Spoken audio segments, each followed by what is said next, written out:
Yet again, you're listening to a podcast of spurious morality.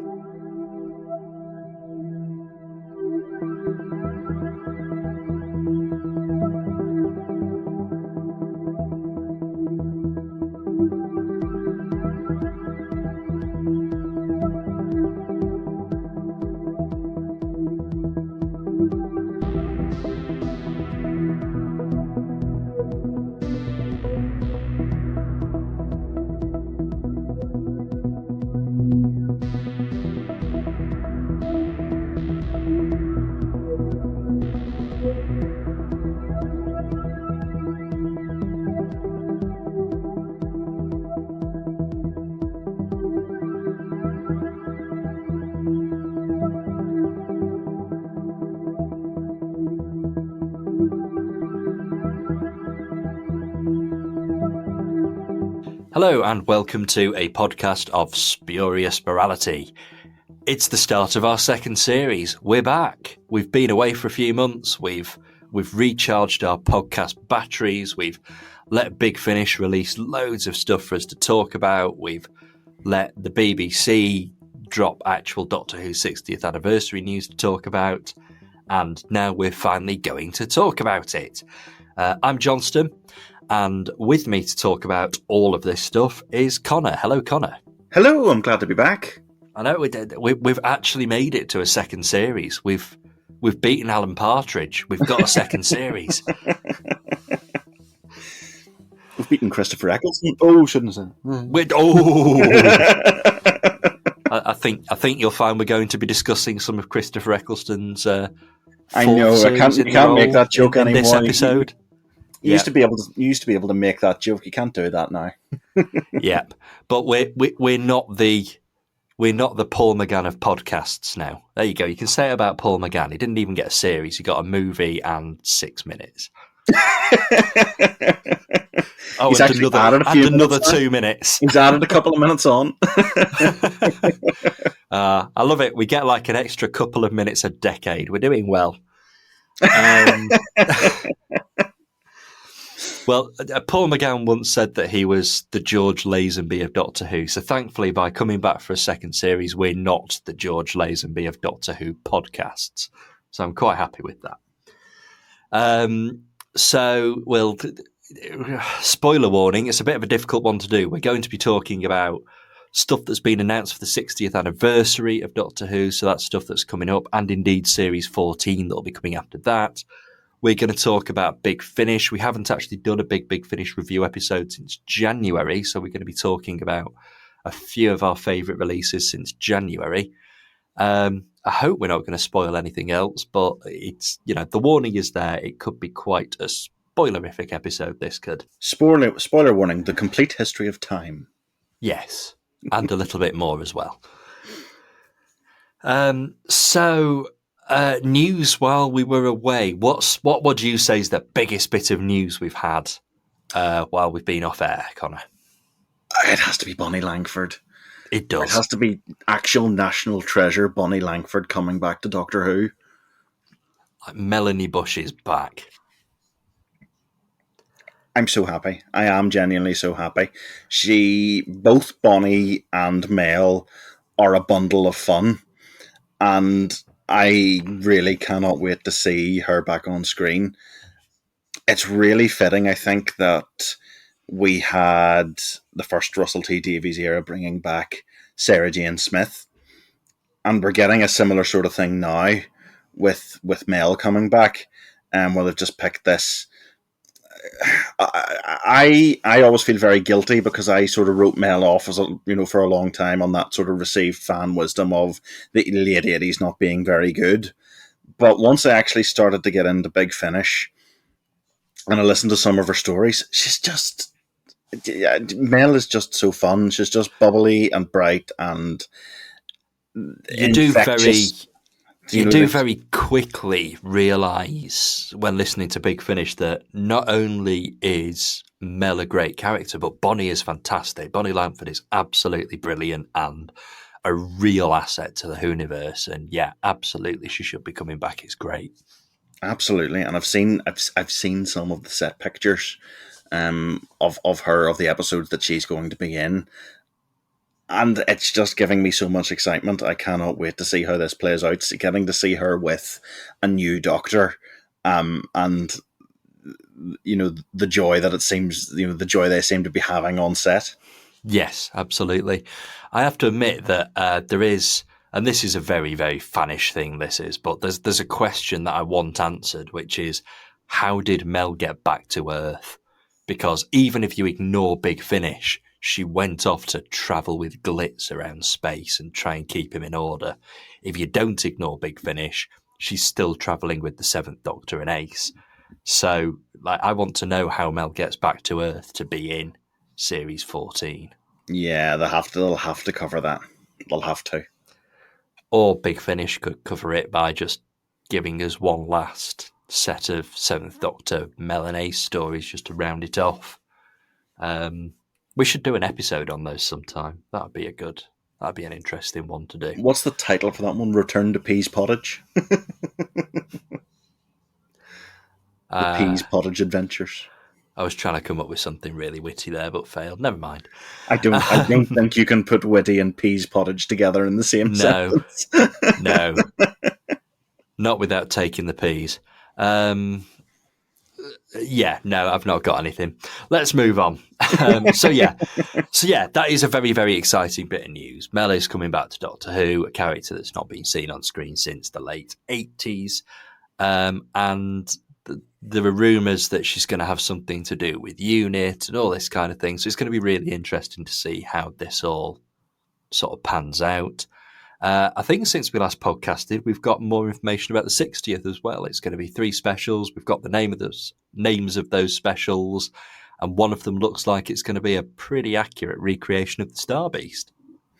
Yeah, that's extremely exciting because, for one, it's very hilarious that what it's happening in the first place, that we're going to get Beep the Meep and the Warath Warriors on, BBC One's flagship TV event of the year. But there's a few other wee interesting details in there as well. So they released that wee trailer just before Eurovision, which again feels like a massive coup for Doctor Who. Getting that on, that feels like a big change after the last couple of years. Like it was 2 weeks before Power of the Doctor, but we got a trailer, or a month before, or something like that. And here's the 60th getting primetime Eurovision coverage. I think the last time there was anything like this, it was probably Jodie Whittaker's reveal, which was was it in the middle of the FA Cup final or something like that? It was Wimbledon. It was the men's final. All right, because there was definitely something announced on Match of the Day, because I remember Gary Lineker sat there really awkwardly, kind of wondering why on earth he was talking about Doctor Who. But I think that was her first trailer, actually. I think that was the first teaser trailer. Yes, you could well be right. Or for a special or something. Anyway, but it's great, and it's good to see that Doctor Who's already getting that kind of attention, and we have seen quite a bit of these specials already. They're being sort of very slowly teased and drip fed, and the place to find Doctor Who gossip now seems to be Russell T Davies' Instagram, which is. It's the way it should be, really. Oh, absolutely. It's excellent. Yeah, so it's great. It's all been drip fed, and we're just getting little hints, little teasers, and it feels like it's building up to something that's going to be rather wonderful when it arrives in November. So roll that on, and of course we will be podcasting all the way through it. So let's move on and talk about some Big Finish, because we do a little bit of that on a podcast of Spurious Morality. So as I mentioned, we haven't done one of our big sort of Big Finish summary review. I don't like calling them reviews, but kind of episode. We've not done one since January, and we really enjoyed January. I re-listened to a bit of it the other day, and we were extremely positive. Like, we had River Song, and we had a few other things as well. I mean, that River Song set was brilliant, and they've just announced that the next one's going to be the last, which is a shame, because friend of the family, it really felt like they'd just sort of found found the feet with it a bit, really. They kind of caught on to something. It looks like we're not going to get as much of that as would be ideal, but never mind. I did Um, find something a little bit interesting about that actually, because this was in Doctor Who magazine last month, and I'm just looking it up now. But there was an interview with um, Alex Kingston in Doctor Who magazine last month that had a quote from her along the lines of, oh, I think it was the end of River is her beginning, which was her, her last story was her first. Um, but she said, the Husbands of River song was, the beginning of one change. And I went to Big Finish and we totally reworked River, and she had her own series. She says, and you never know, it might change again. I think River will go on, something like that. And just the timing on that, I think that interview was sort of written in March, from memory, and just the timing on that feels like her saying, oh, there's going. This isn't, the end of the Diary of River Song is not the end of River Song. There will be something more coming. so maybe it's not so much the end of an era, but the beginning of a soft reboot or something like that. Which Yeah, something. I'd be more than happy with it. There doesn't seem any sort of logical reason to end River Song as a series. So I do wonder if they've got something planned. Is it going to be, a big epic 4-box set arc, or is it going to, maybe there'll be something. I hope there's something. Mm-hmm. Absolutely. But yeah, Friend of the Family was definitely kind of our highlight from January, which is when we last talked about sort of recent Big Finish releases. So I'm going to ask you the question that I usually ask you at the beginning of those end of month episodes, which is, what's your standout Big Finish release, or I'll be nice, releases of the last 6 months? It's very hard to narrow down because there has been a lot. Yeah. There really has, but maybe it's maybe because it's so recent. I'm really enjoying the current run of Fourth Doctor stories, and I think we're going to talk about those in a future episode rather than this one.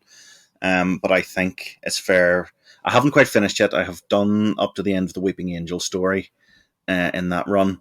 I haven't yet done the Ghost of Margaret, but if the quality holds up, and from reading what other people have written about it, I think it probably will. I'm happy to call this the strongest run of Fourth Doctor adventures in the Range's history. It's really, really good. I mean, season 9's right there. Like the Fourth Doctor Adventures Series 9 is right there. What was that? Was that the E-Space one? Yes, it was. I think these new ones are going to win. I'm sorry, I do. Well, at the time of recording this, I've yet to listen to the latest set. I'm doing a big Tomathon. I'm trying to do all of Big Finish Tom Baker in chronological order, and I'm a couple of stories off this new set. So I've kind of saved it. I never normally save it. I normally, usually due to like spodcast commitments, listen straight away. But I've given myself an extra week or two with this one. So by the time we record part 2 of this, I should have heard it and should be able to comment on it. Meanwhile, I think I've narrowed my favourite releases down to 2. Mm-hmm. And interestingly, they're both continuations of Doctor Who spin-off series. One of them is Torchwood Among Us. Part 1 I really, really enjoyed. Part 2 came out, today. We're recording it on the day it came out. It'll obviously be a few days before our lovely listeners hear it. But Torchwood Among Us Part 1 was a very excellent set. Gave us an incredibly good Gwen Cooper story. But just consistently excellent throughout. The other one would be Rani Takes on the World Beyond Bannerman Road, which I think it was excellent. It was excellent. I think we were quite excited about it as well, because obviously we talked to Joseph Lister on this podcast earlier in the year, and he sort of dropped a few tantalising hints about it, and it ended up being one of those sets that lived up to the hype, I think, and I think we had probably hyped it up quite a bit. So I'm really glad it was as good as it was. But we'll talk about that a little bit more afterwards as well. So one that we wanted to discuss would be, I'm looking at the list now, the Ninth Doctor Adventures Pioneers. So the first set in the third series of Ninth Doctor Adventures. Let's get the obligatory, I still can't believe Christopher Eccleston's doing Big Finish out the way, because I really can't. Christopher Eccleston's doing a third series? Never. I know. But it's so bizarre to think that by the end of the next 12 months, Christopher Eccleston will have done near enough 3 times the amount of audio Doctor Who as he ever did TV. I know. And I was thinking about this just earlier on. I think I said this when we did our Ninth Doctor episode last year. But I always thought, whenever, I started listening to Big Finish sort of around 2015, and I thought, there's an outside chance that Chris Eccleston will do this someday. It's not likely. I don't think it will. But even if he did one set, I would have been happy. That would have been enough for me to hear 3 more episodes of the Ninth Doctor as played by Christopher Eccleston, and that'd have been more than enough for me. It's an absolute. It's beyond my wildest dreams to have had this much and to know that there's more coming. I never would have dreamt in a million years that he'd have done as much as he has and continues to do. It has to be said that Big Finish obviously do something right, because they've had very, very few people kind of step away from it and go, right, I don't need to do it anymore. I think the most notable one's probably William Russell, but with him being in his late 90s, we can kind of understand it. But really, apart from that, there haven't been that many people that have sort of consciously walked away from Big Finish and said, I don't want to do this anymore. And I'm really glad that Christopher Eccleston hasn't done that, because I was kind of concerned that maybe it was just a bit of a lockdown project for him. They got him in for 24 stories and that was it. We were done. But no, it looks like they've done quite a lot with him, and he's never said anything that's not exceptionally positive about the experience. So hopefully we're keeping him for a long, long time. I did read from him. It must have been in the press release when the next set, at the time of recording here, the next set has just been announced with Alpha Centauri. Yes. Bring it on. That's yes, all the yes to that, please. But there's a quote in there, I think, in that press release from him saying, or maybe it was from a convention, and I've read this in the comments section or something like that, but Eccleston has said something along the lines of, I can't believe some of these stories haven't been done on the TV series. And he said Big Finish's writers were absolute top drawer. And I mean, he's not wrong. There's very, very few episodes of the Ninth Doctor Adventures that I dislike. It's been a range, I think, from my point of view anyway, that has had a very, very high hit rate. Yes. And I'm delighted Absolutely. that he enjoys it so much. Yeah, it really has been a strong hit rate. It hasn't been perfect, but I'd challenge you to name a Big Finish range or run that has been perfect. I'd challenge you to name a Doctor Who series or run that has been perfect. I just don't think it exists, but it's been very, very high quality. It's consistently being excellent, and it's sort of embraced bringing back things from the past. We've had a Sontaran episode relatively recently that was just really well done, kind of approached them in a different way, did something interesting. And that's what I'm really enjoying about the Ninth Doctor stuff from Big Finish. It's kind of giving us that bridge to the rest of Doctor Who that Christopher Eccleston's lone TV series doesn't really have. It's very standalone. It's its own thing. It was rebooting it after 16 years off air, or restarting it at the very least. So Big Finish is kind of giving us that link that we didn't have there, and I like that. It just makes Christopher Eccleston's Doctor feel like a bigger part of the Whoniverse, which is absolutely correct. Yes, and that the set we're talking about here, Pioneers, I think it was the strongest one for a while. As I've said, the range has a very, very high hit rate. This one sort of stood out above the others for me for a couple of reasons. I really, really liked all three stories. And a lot of the time, a Big Finish, you get maybe two really, really good stories, and then one that, not that it's bad, but I maybe don't enjoy just as much. But this one, it was all three here were just one after the other. I just thought, yes, excellent, excellent, excellent. That first one I loved for a couple of reasons. One being it had that little bit of continuity going from the previous set, where he still has Callan and Doyle travelling with him. And there, I really like those two characters.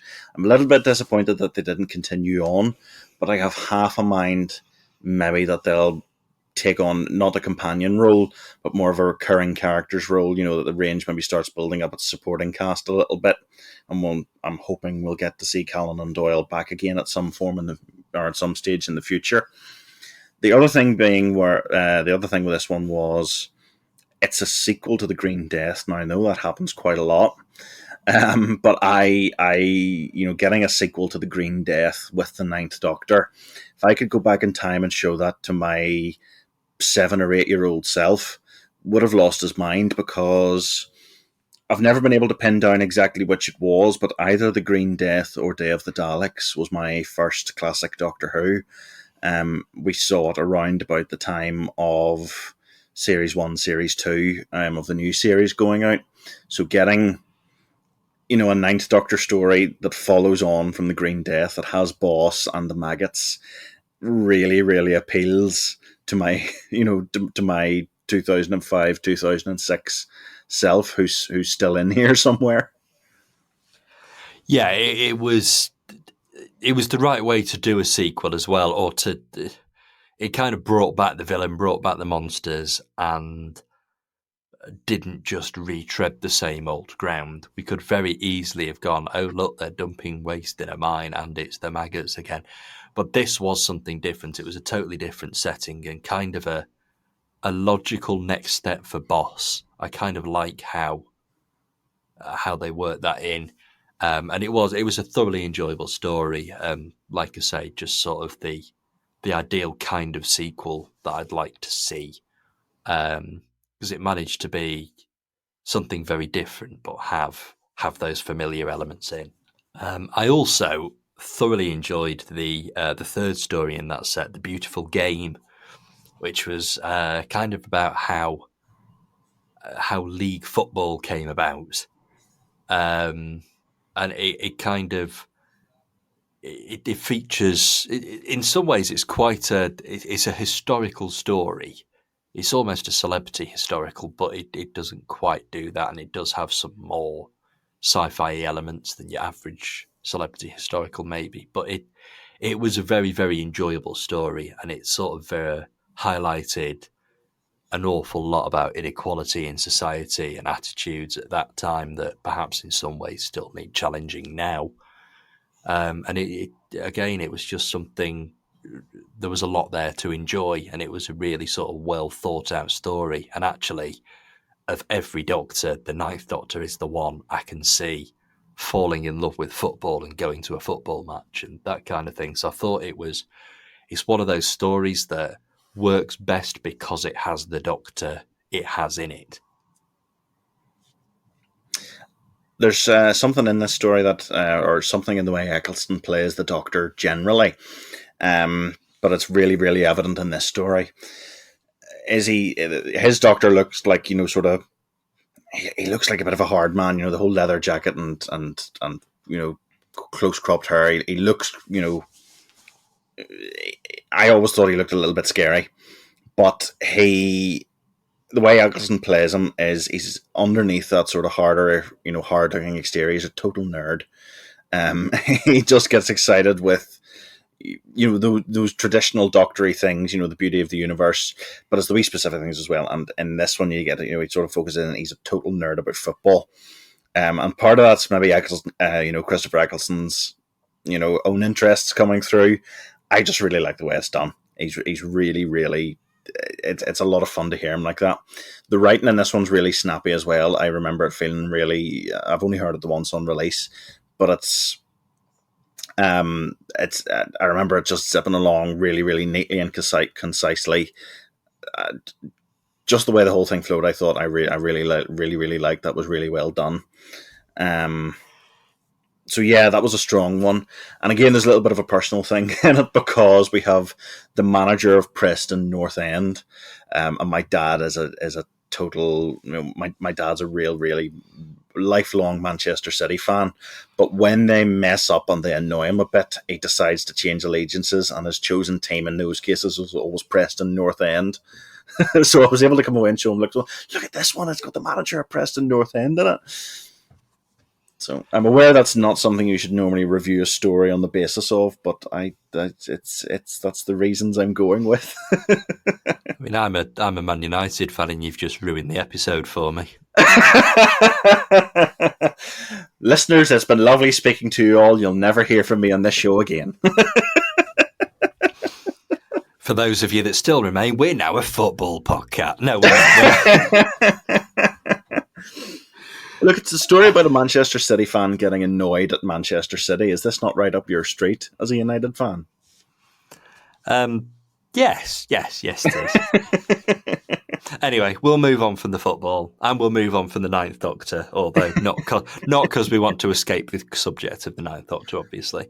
Eccleston's great. Eccleston's still great, and I'm really loving the continuing Ninth Doctor sets. I'm looking forward to him meeting Alpha Centauri in August, I think that one. This doesn't. Maybe I'm misremembering, but this doesn't seem to be a Peladon story. Am I right in saying this is Alpha Centauri on other business? I think it's an Alpha Centauri story, not a Peladon story. Yes, I'm very up for that. As far as I'm aware, we've never had before. I'm really glad that's finally happening. It feels very long overdue. I do kind of want more Peladon, though. Oh, absolutely! But I love this thing of Doctor Who. Not sticking to those same elements, where it's, we're on Peladon, Alpha Centauri has to be there, or Alpha Centauri's in it, we have to go to Peladon. Breaking that up and using the elements in a little bit of a different way and expanding on them, showing us a little bit more of their life elsewhere is definitely something I can get behind. But yeah, I think every Doctor should visit Peladon at least once. I think that's something they need to do, except maybe the War Doctor. In fact, isn't there something about Peladon being destroyed in a recent War Doctor? There is indeed, yeah. I was going to say. Or was it an eighth Doctor? Yeah, there's a time. War. It was not the last Jonathan Carley set, but the one before it. Yes, yeah. I remember listening to it and going, "Oh, the Time Wars wiped out Peladon. That's not fair." However, the 10th Doctor turned up on Peladon in the Peladon set, so maybe it survived the Time War after all. It went and hid with Gallifrey. I'm now manifesting that as official canon. Maybe that's going to turn up in a Big Finish. Yes. So if anyone from Big Finish is listening, Peladon hides with Gallifrey, yeah? Actually, there's the thing as well. This story is written by Rob Valentine, who script edited the Peladon box set, so there's that little bit of a connection there as well. Yes, absolutely. I mean, there should always be like one Peladon geek on hand at Big Finish, always, as a rule. Something tells me there's not a shortage of them.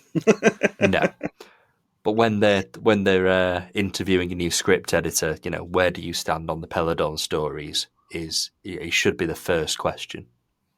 Absolutely.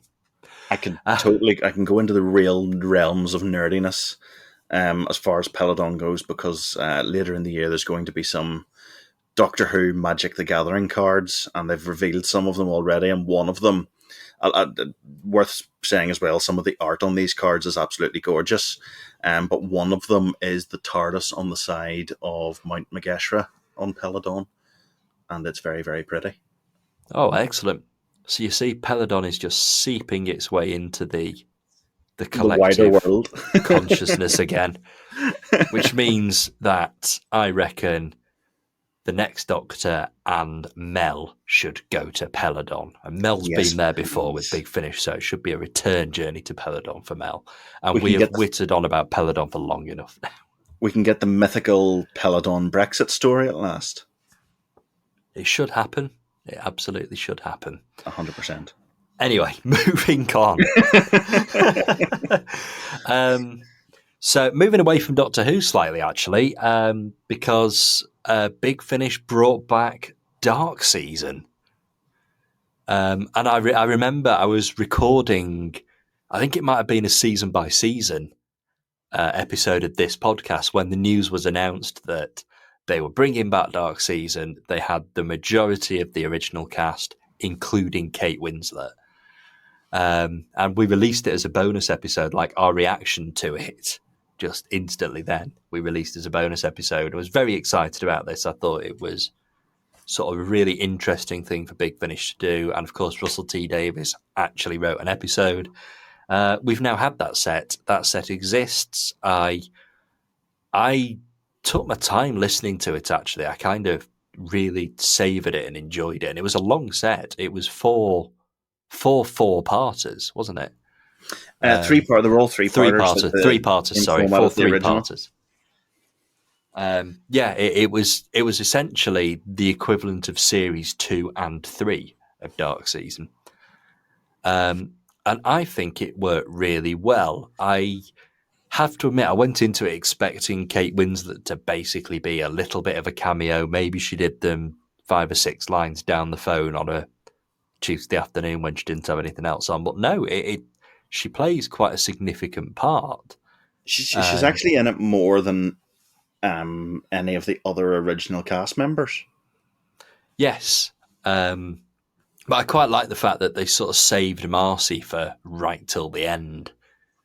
It was kind of, this big reveal. I felt very conflicted about that because I did go in really excited to get more of those original characters, a bit older. I wasn't expecting it to be so heavily weighted in favour of the new characters as it was. And that's not a bad thing because they are great characters. And they're really well realised as well. But I was very surprised that it was more heavily focused on the newer generation than the originals.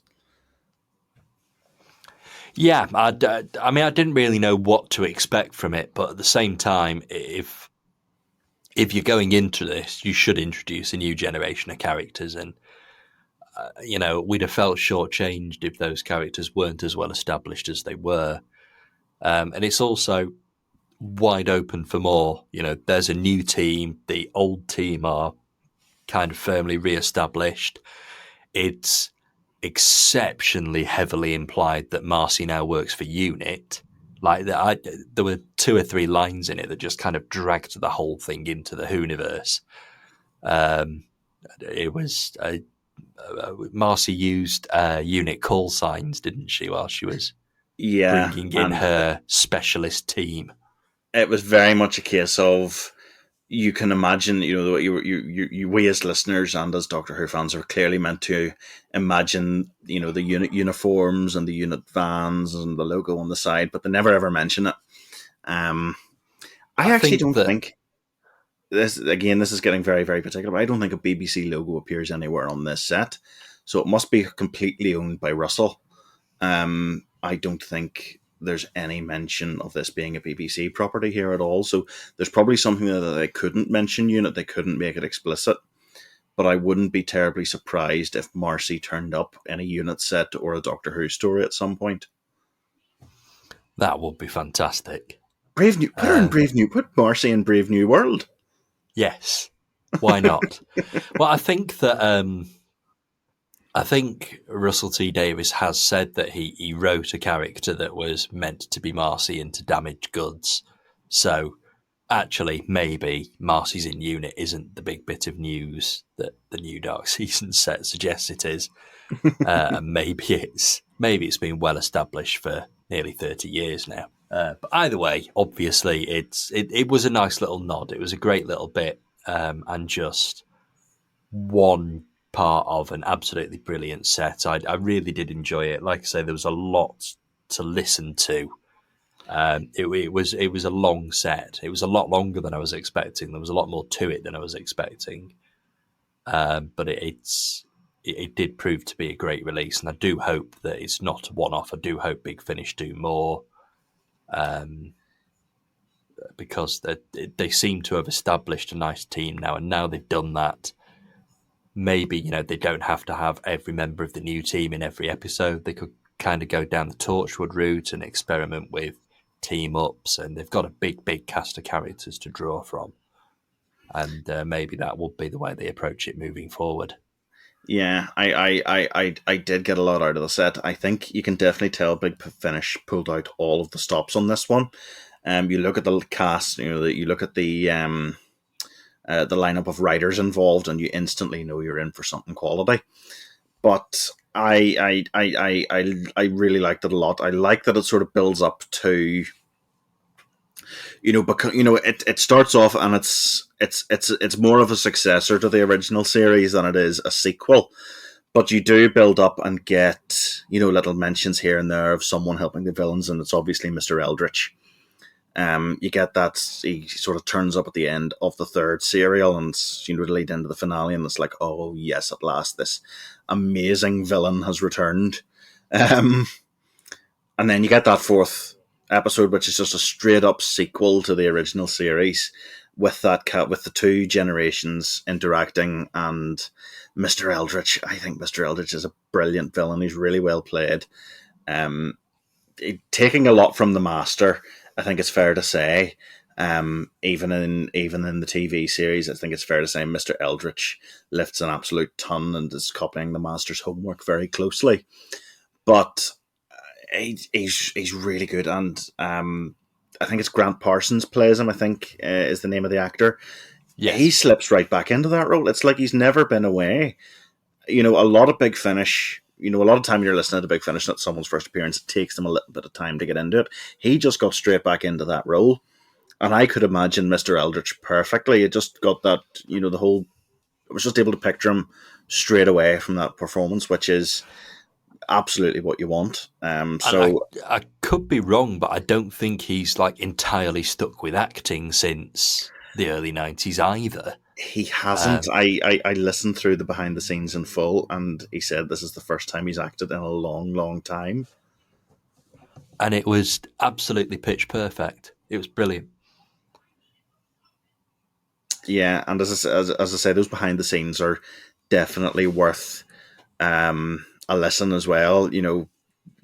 I think just looking at the names of the people involved behind the scenes, not just the cast, it's definitely worth a listen. You get a really good couple of interviews with the new generation, but then you get Russell T Davies and Kate Winslet catching up on old times, and you get Victoria Lambert and Grant Parsons, both of whom I think haven't acted very much since Dark Season.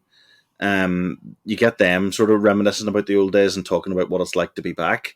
And yeah, I don't do the behind the scenes disc very often, but I made time for this one, and it was really, really worth it. It's a really, really good listen. Yeah, absolutely worth going to, and it's a real sort of prestige release. It is sort of noticeably a sort of a cut above a lot of other Big Finish stuff in terms of production, and like you say, the cast is just ridiculous. They've got pretty much everybody back from the original series, and they built a whole new team on top of it, and it's that finale balanced pretty much every single one of those characters and did it so incredibly well, and it was just full of real punch the air moments. Anybody that's seen the first series, and I'm not a long-standing fan, I'd been meaning to watch it for a while, and the announcement of this set kind of kicked me into getting onto BritBox and actually doing it. So I only saw it for the first time relatively recently. And it just, even for someone that doesn't have the nostalgia factor, this set was just, it was the perfect follow-up. It was the perfect sequel. Definitely. And I was in the same boat. It was, I think I was vaguely aware of Dark Season and, what was the other one? Century Falls was Russell's other one in a sort of similar vein about that time. It was just before this set came out that I did Dark Season 3 on BritBox. Same sort of thing as yourself. I can't say I got on. I it's difficult to say I got much out of it. It's very, very clear that it's Russell's first TV work, Yes. and you can see the embryonic version of Russell in it. There's a lot of very familiar elements. It's difficult to sort of it's difficult to criticize it because it's early 1990s CBBC, maybe not even CBBC, Children's BBC or whatever it was called at the time. Um, it was very, it looks a little bit ropey here and there. But you see that second serial and the last episode with Behemoth coming up out of the school assembly floor, the confrontation between Marcy and Mr. Eldritch in the assembly hall. It's absolutely electrifying. It's so good. And, I got to that bit, I'd seen the rest of the series and I thought, oh, here it is. This is definitely Russell T Davies. Yeah. This is just pure Russell from start to finish. And genuinely was on the edge of my seat watching that final episode because, as we say, it feels so familiar to us as Doctor Who fans and as people who have seen what Russell has done since. And it of was just course like, oh, of course, here it is. You've watched the series and it's like, okay, a wee bit here and there, and oh, that last episode, there is the Russell we know and love. And it features the iconic Russell T Davies line, "Where am I going to go? Ipswich," which obviously Rose Tyler uses in The End of the World. I would love fantastic. very much if that appeared in every Russell thing. If that was in I think it should. I think it should certainly get used again in his second run of Doctor Who. Yes, please. We should hear that again. Yes.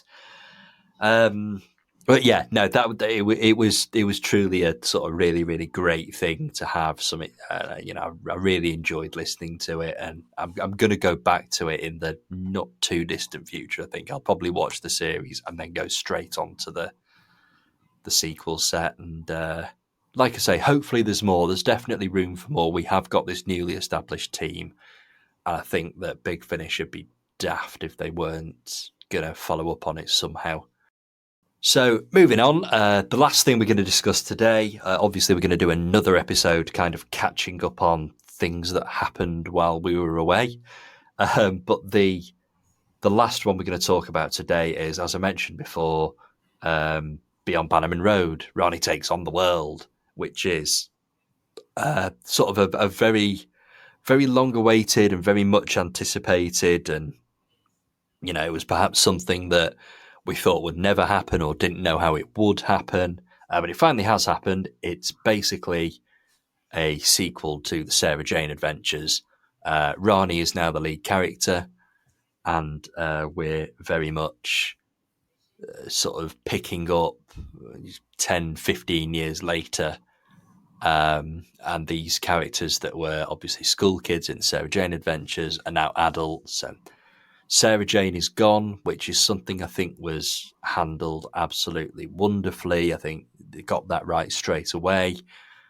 And the whole set just went brilliantly from there. It was really enjoyable. There are familiar faces returning. There are even more familiar faces returning in the next set, which is due out in, I think, December. So Ronnie Takes on the World. Connor, what were your sort of general thoughts about it? I thought it was fantastic, and I'm delighted that we finally got to the stage where it can happen, because it was for a very long time something that fans were saying, oh, can we have some adventures or some stories with the Bannerman Road gang after their time with Sarah.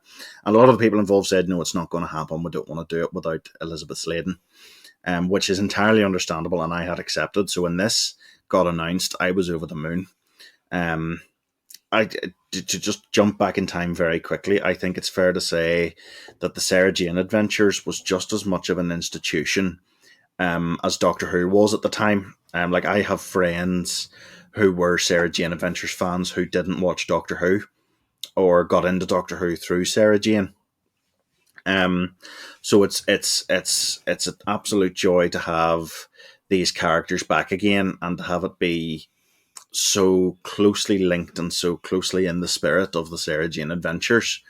Even down to having the same composer and using some of the same music pieces from the Sarah Jane Adventures. That came as a real surprise to me, but a very, very welcome one. It strikes in particular at the end of that first episode where they play a little bit of that story so far theme, that sort of slightly sentimental, emotional piece that you would definitely, the first couple of notes played from it, and I thought, oh, they've got that bit of music. That's brilliant. That just ties that straight back into the original series perfectly. But it's a joy to hear Ronnie and Clyde back. Like they've grown up, along with us as listeners. It's amazing to hear what they're getting up to, what they have got up to in their adult lives, and how things are. That first episode, written by Joe Lidster, I think it's fair to say, is the highlight of the set. Really, really emotional experience to listen to that, because it is about these characters remembering Sarah Jane and how they've lived their lives after their time with her, which feels almost like a sort of slight connection to the real world, and how we as fans and how I suppose the people involved feel about making this without her and without Elizabeth Sladen. So that was fantastic, and I cannot wait to hear it again. I'm going to save the whole set for a little bit closer to the second one coming out. So I cannot rate this series highly enough. I can't wait to hear the second one. And I'm delighted that they've got Tommy Knight back as Luke as well. That's revealed in the video trailer for this one, that Luke Smith and Mrs. Wormwood are going to be in the second set, and I cannot wait to hear the whole Bannerman Road gang back together again. And I think I mean, we kind of approach Sarah Jane Adventures from a different perspective. I watched most of it, but I was probably slightly too old for it. I think it was just kind of at the very, very, very upper end of sort of target audience age when it very first started. And I don't quite have the same nostalgia for it. However, obviously, the whole series itself is just a complete miracle. It's Elizabeth Sladen in a lead role. 30 years after she'd left Doctor Who, it was, this character of Sarah Jane coming back. It had the Brigadier in it.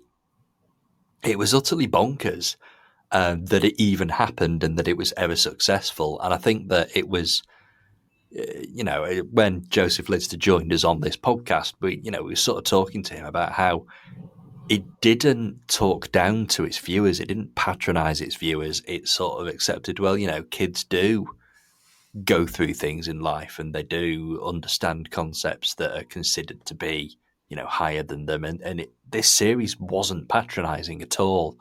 And it was actually very accessible for somebody who was a little bit older.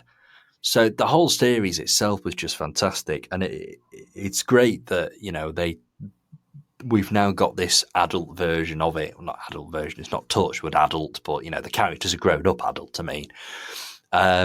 We've got this version where the characters are adults now, and it feels like they've grown with me since it was on, and I do really, really like that. I think that's absolutely great. And it's going to be interesting to see where it goes. It's going to be interesting to see how Luke is as an adult, because Luke was always the naive one that hadn't had, well, any upbringing, not even a normal upbringing, but any upbringing.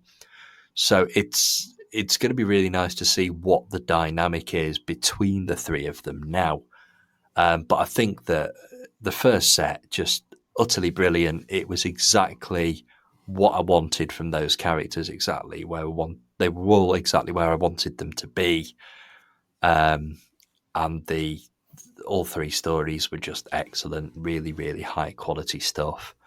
And it was one of those sort of labours of love, really. I think everybody that was involved with it was doing it because they really just wanted to produce something amazing that had that link to that amazing series from 15 years ago. it feels very fitting as well that Rani, was being set up sort of in the original Sarah Jane Adventures as being Sarah Jane's successor. The sort of investigative journalist thing was a whole part of her character back in the TV series, and it feels really fitting now that she's the nominal lead of this, even though Clyde's in it a fair chunk as well, and Luke's going to be in the next series. It feels right that she's the lead, that she has followed in Sarah Jane's footsteps, both in and out of the real world, and that she's got her own series, and that she has become this really successful journalist. So that, I think it feels right that it's focusing in on her in particular out of those three, but I'm delighted that all of them are there. Yeah, it's an absolutely fantastic parallel. And I hope it becomes a range that keeps on going. I hope it becomes a range that runs. We know 2 sets are happening. Well, we know that one more set is happening. It would be nice to hear that there's plans for it to go on after that, which I'm sure there will be. It definitely has the potential to do so, and I really, really hope it does. Yeah, but they've...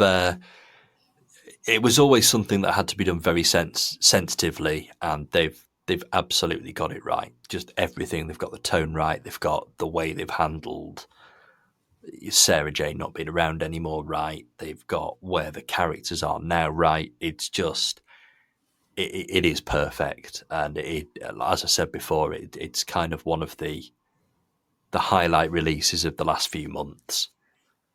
As far 100%. As I'm concerned. Yeah. It's excellent stuff. So that is all we've got time for. We've done an episode. That's it. Series 2. It's happening. We're doing it. I will be honest with listeners, it's not actually the first episode we've recorded of Series 2, but it's obviously the first that's going to be broadcast. So by the time you've heard this, there are actually a few episodes in the bank and ready to go. We've carried on with season by season. We're going to do some follow-ups to episodes we did last year. We're going to do another one about non-Doctor Who Big Finish. We did one right near the start. It was one of our first episodes, and we're kind of revisiting that idea. I'm very excited to revisit that. I'm getting through some of my very, very favourite audios here for that one. And I need to get back into those. I've sort of fallen off in the last few days. I'm very excited for that one. You got distracted by Tom Baker, didn't you? I did. I got very distracted by Tom Baker. That's perfectly reasonable. Everybody should. I also mentioned that one of my favourite releases while we've been away was Torchwood Among Us.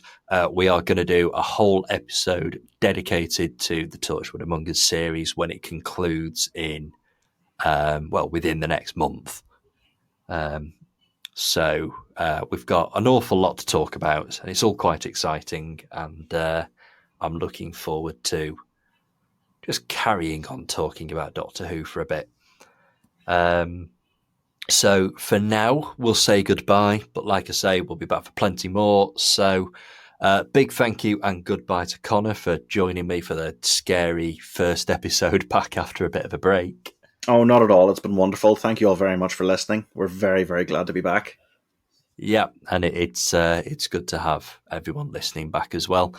We'll be back next week with more of this, actually. We're just going to do a second part to this episode, discuss some more things that came out while we were away.